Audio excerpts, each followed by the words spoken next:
Hi, everybody. I'm now at Monroe Elementary School in their library, obviously with our librarian, Mrs. Burnsworth.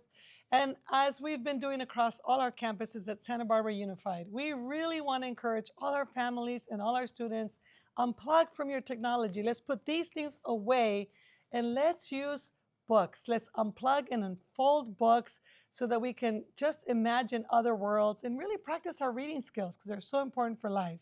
So I'm here with Mrs. Burnsworth, as I said, and I'm asking you, what are your recommendations for our families and our students of books they can read to pass the time this winter break? Thank you, Dr. Maldonado. I have 3 recommendations for students to read during winter break. My first recommendation is a picture book. During the holiday gift-giving season, sometimes we don't get what we want. How do we deal with that? Read A Bike Like Sergio's by Mary Beth Boltz to see how the main character figured out what to do. My second recommendation is an easy reader.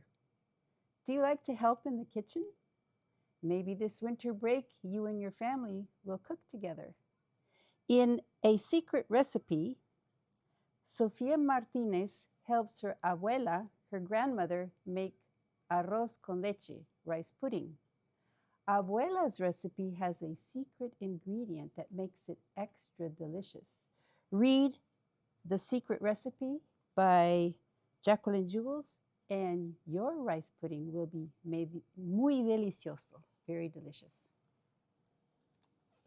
My third recommendation is a chapter book. Did you ever think what makes a good teacher?